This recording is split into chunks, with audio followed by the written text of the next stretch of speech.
మాది కర్కాల గ్రామం, తొర్రూరు మండలం, మహబూబాబాద్ జిల్లా.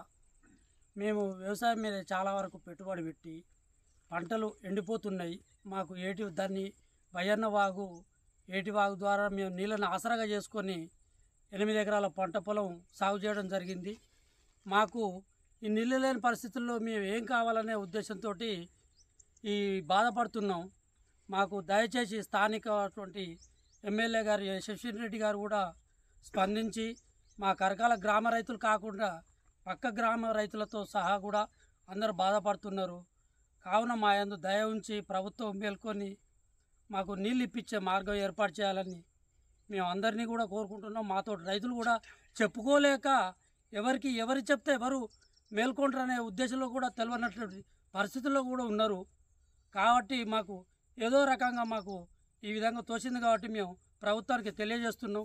మా యందు దయ ఉంచి నాతో పాటు వేల మంది రైతులు కూడా ఉన్నారు. అట్లాంటి వాళ్ళని బాగు చేయాలని గత ప్రభుత్వంలో కూడా వచ్చాయి. అప్పుడు కనీసానికి మే నెలలో కూడా నీళ్ళు ఉండేది.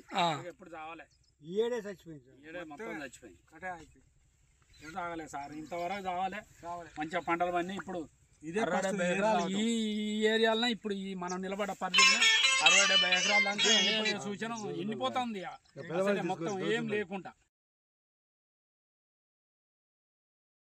మహబూబాబాద్ మండలం, తొర్రూరు, కర్కాల గ్రామం. మాకు 2 ఎకరాల పొలం నాటు పెట్టినాము. పొలం ఎండిపోయి నీళ్లు లేక పెట్టుబడి కూడా వెళ్ళనట్టుంది. మేము తలకాయలు పట్టుకొని కూర్చున్నాం. నీళ్ళు వదలాలి మా ఏటికి.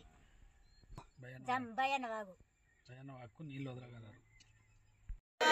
బయ్యన్న వాగులోకి నీళ్లు, బయ్యన్న వాగులోకి నీళ్లు, బయ్యన్న వాగులోకి నీళ్లు, బయ్యన్న వాగులోకి నీళ్లు.